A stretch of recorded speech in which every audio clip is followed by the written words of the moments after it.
Hello and welcome to the Geeks Assembled. In this episode, we're going to be reviewing Black Mirror Playtest. So, this is a series on Netflix that was originally on Channel 4. It's on a 6-episode run on Netflix compared to the 3-episode run on Channel 4. So, we'll start off with asking what is everyone's favourite parts of Playtest? Honestly, I barely remember it. I watched these in a bunch, but I remember it was a typical Black Mirror episode where you don't really know what's going on until you get to the end, and then they'll pull the rug and do something else. It's a very well overall. I would say Black Mirror is a very good series to watch. It pokes at the darker nature of people. People put in impossible situations and how they react to it. And this one, I guess you don't know what's real and what's not. It's a sort of virtual reality kind of thing. So it was an entertaining way to pass an hour. I'll say that. I mean, this is the only episode I've seen of Black Mirror. I enjoyed this. But for me, I didn't know what I was watching because it started off, think, it's going to be about an American guy falling in love with an English woman, and then it flipped, and then that's when me piqued my interest. I thought, wow, this is Mitch. So for me, it's when the tail twisted. You know what I mean? And it went into the virtual reality sort of thing. Yeah. That's the beauty of every Black Mirror episode. Like Tim, I watched it all on the Netflix in like 2 days, and I've seen the Channel 4 series before. So I think the importance of Black Mirror is that when the story twists, it really does pique your interest because, it's this sort of reality that's not really reality, but it's not far off what the future is going to be like. That's the whole point, like with technology, the technological aspects of the show, and how it sort of almost possesses people to do ridiculous things. Like there's loads of episodes in Black Mirror, but because we're focusing on this one episode, I won't go into it too much, where it could easily happen. The following episode from this could easily happen, actually, with the webcam. It really is some badass sort of reality, futuristic sort of thing. This is an all-time great show. I would recommend it to anyone. As for this particular episode, it's like it is virtual reality. The gamers among us will probably enjoy it a lot more than the others. There's some really creepy moments, like when he's looking in the cupboard and then he closes it and the big spider's there with the face of the bully. It's some really morbid sort of twisted shit going on, but you just love it because it's just ridiculous. But that's what Charlie Brooker, who wrote the series, who is, in my opinion, a genius.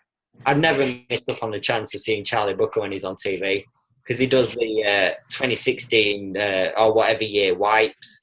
Where he goes through the events of the year and he pretty much takes the piss out of it, or he puts some witty sort of slant on it. But Charlie Brooker is a genius. This episode is like probably not one of my favourites, but I think it's an easier entry point than some because it's really small scale. It's like a haunted house sort of thing. I would disagree with you on that because I would say that you could start with any episode and see what they're doing. I particularly like the first one where it's all about likes and dislikes on Facebook. It's not really Facebook, but you know what I mean? And how you can ruin your life by getting too many dislikes. So you have to walk around pretty much kissing butt all day, liking everybody's posts so that you don't get a dislike. If you do, you see how this woman's life just becomes a shambles because she's fallen off the popular list, and it's an indication of where we're going with Facebook anyway. That's why the problem that I had with this is that the character is like, he is so over the top. I mean, his experience, yes, causes so much of this, but instead of being at all intellectual about it, he's just a sort of a pot of emotions. It's just he just has no. He doesn't actually question anything himself. He just takes it in and then he reacts to it, and those reactions are over the top. I mean, so much, and I mean, it isn't. I'm not a gamer. I've never worn a virtual reality like headdress or headset or whatever, but I know that it's disorienting.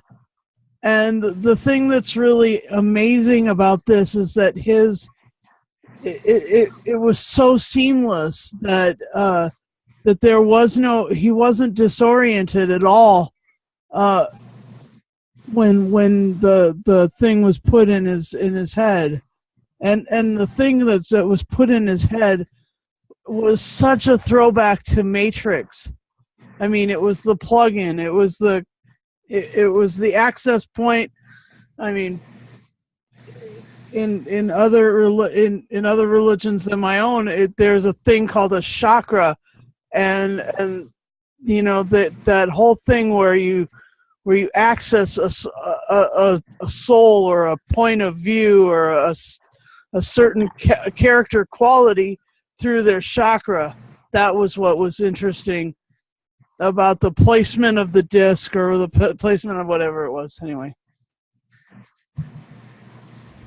So I suppose we'll move swiftly on to worst parts about the episode.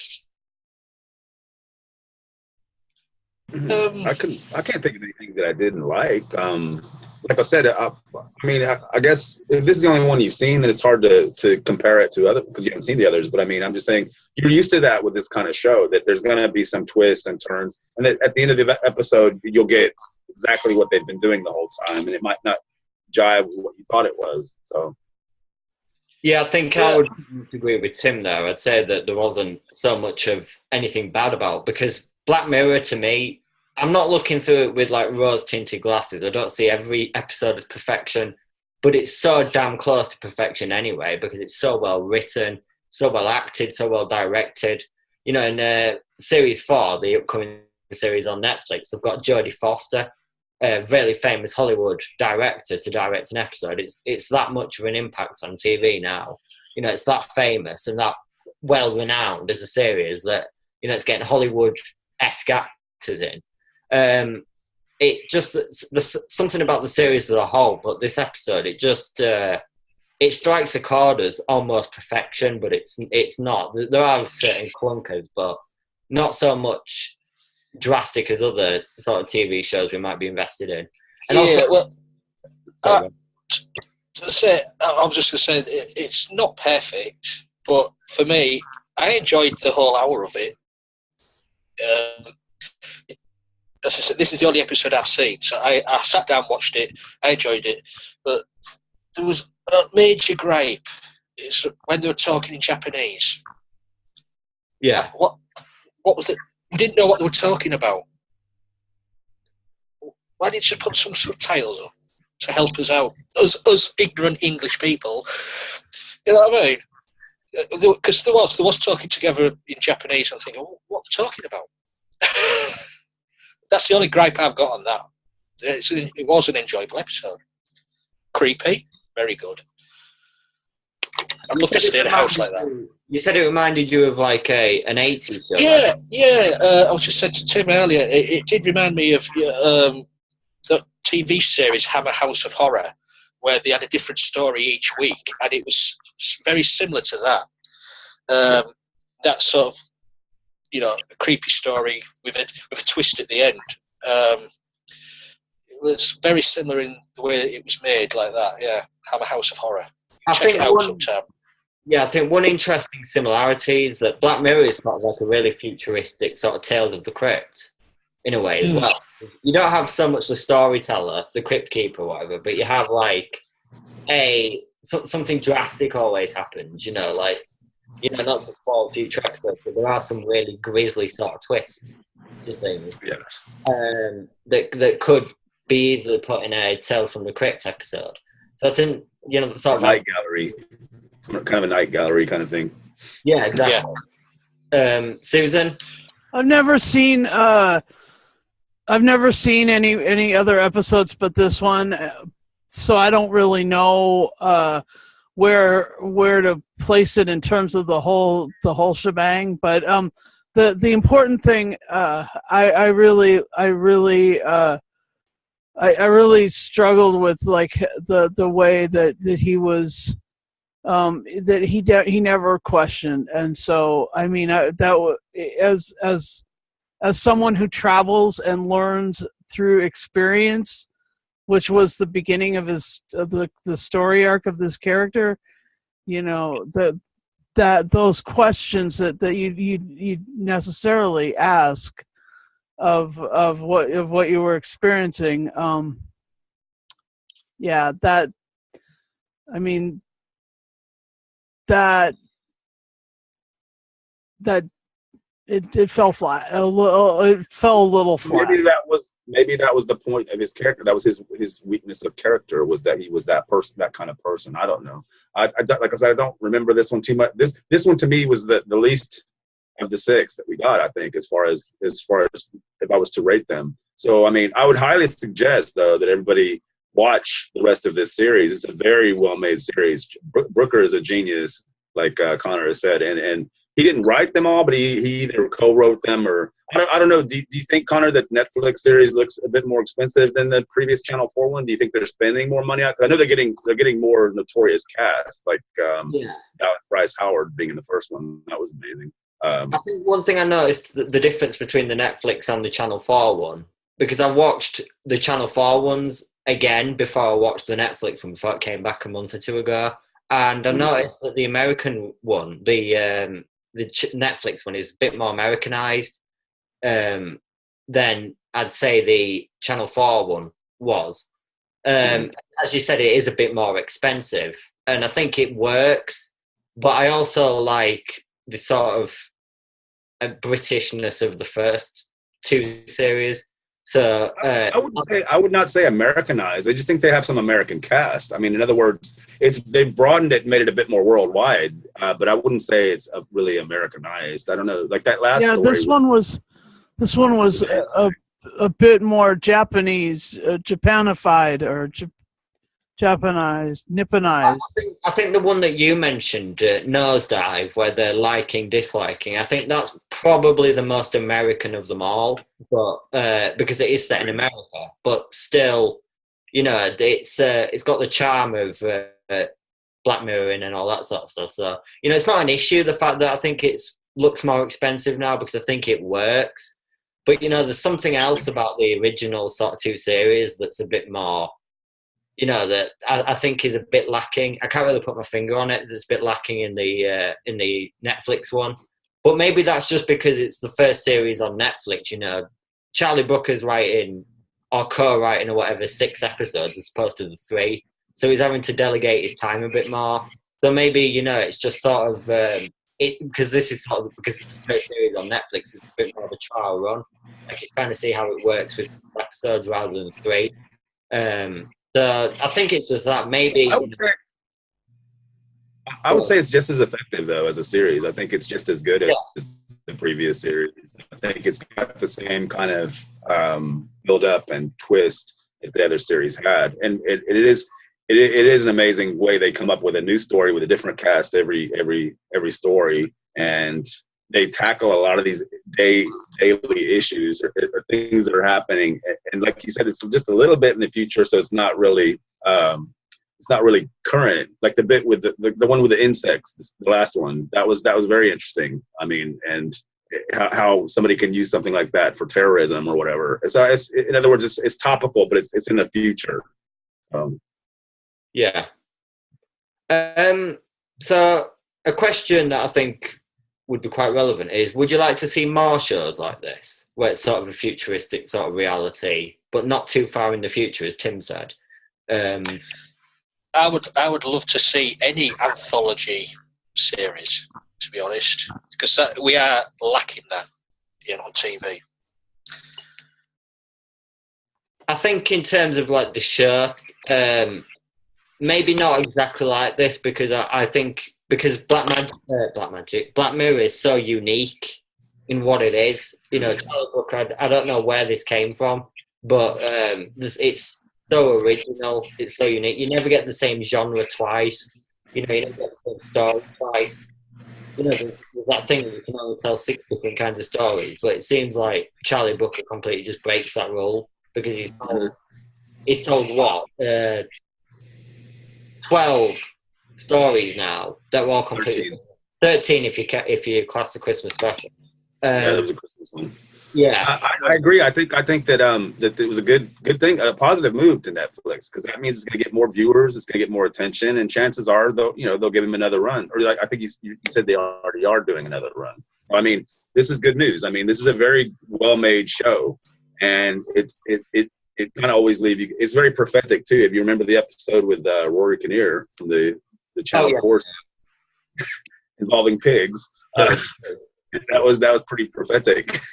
So that is hilarious because you had Charlie Brooker coming on TV after that incident happened, but I won't spoil it because it is very funny. It's a very funny episode, and he said, "I didn't predict this. I didn't know about it," and it just came off the top of his head. And then 12 months later, you can't make this stuff up.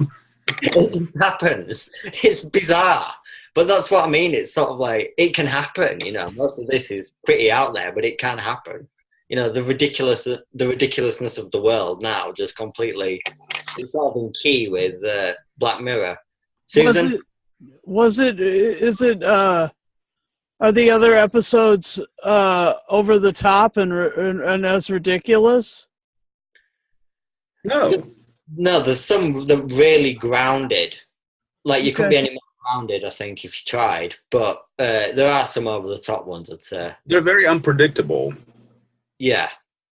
When you're watching it, you'll be okay, and then something else will happen. Then all of a sudden, you'll get to the end, and they'll turn it on its head, and you'll be, oh, wow, I didn't see that coming. I particularly like the one where the girl wakes up and she's taped to a chair, and she goes outside, and suddenly she's being chased by people with guns, and everybody's just taking pictures and looking at their phones, So in other words, it all makes sense at the end, but when you're watching it, you're like, wow, what is going on here? Because these people are in a group and they can't get away. It's all a big double, triple cross. I mean, at the end of it. So the one that you just mentioned there is one of the most shocking twists I think I've ever seen on TV. I just couldn't believe it when it was revealed what was going on. It was completely just, oh my God, it was out there, but it's just such a great series as a whole, I think. All right, well, in that case, I'll say, let's do more of this stuff. Yeah, sorry, Tim, go ahead. I was going to say, like Lee said, if you're looking for a good anthology show to watch, this is a good one. And you've got about 12 on hand, 13 on hand to look at, at your leisure. So, I'd highly recommend it because it's a very, very entertaining watch. And as we mentioned, the original series was on Channel 4, but they are all on Netflix now if you want to catch up. So they're easier to find if you've got Netflix, or I'm sure they'll be online somewhere, wherever you like to watch. I've seen some of the Channel 4 ones on YouTube. So, I don't know if they're still there, but you never know. Yeah. Look there. So it's easy to catch up, it's not too much of a difficulty if you do feel inclined to watch it. And I definitely... I don't think it matters. I'm sorry. I don't think it matters which one you watch in which order either. They're all self-contained, different stories. So it works like that. Yeah. So I think we'll go straight on to rating it and final thoughts. Lee? Well, seeing as this was my first glimpse into the Black Mirror, I did enjoy it. With the twists, loved it. I loved the horror element of it. It makes me want to watch more of the series. So I'm going to give it an 8, since it's my first foray into it. Susan? Yeah, I'll give it a 7 because the like I said, the the character was written as just an emotional reaction point, and that was different. It was, but I haven't watched the rest of the thing, so I don't really know what's going on. The whole thing. Tim? I would also give it an 8. Like I said, I enjoyed it, but this was probably, out of the 6 that we got in the new series, probably the least of mine. I'm not sure. I'd have to really watch it again. But overall, like I said, this is an amazing series to watch. It will keep you guessing, and I would recommend it to anybody to watch it. I mean, as a whole, it's not one story. It's all different stories. So it's you can pick off anyone and just watch it. It's amazing. Yeah, I'd give it an 8 as well. You know, it's not my favorite. I don't think it's by any means the best. But you know, that is a good sort of virtual reality sort of story. It's very unique, you know. So I think, yeah, we'll give it an 8 overall, and definitely, as everyone has pretty much said, recommend going to watch Black Mirror even more. You know, just delve into the world, and I think you'll get hooked pretty quickly because it's a very special sort of show. You know, I don't think you would have seen anything like it. It might shock you in places, you know. But yeah, definitely recommend watching Black Mirror. So yeah, thanks everyone for joining me. I'm sure we'll get on to review more Black Mirror when we can in the future. So I'm looking forward to that. Remember to like, subscribe, join our Facebook group, follow us on Twitter. You know, get involved. So get on the cast if you want, if you're 18 or over. You know, we're all welcoming to a lot of new people if you fancy, if you fancy coming on. So yeah, give it a go if you feel like it.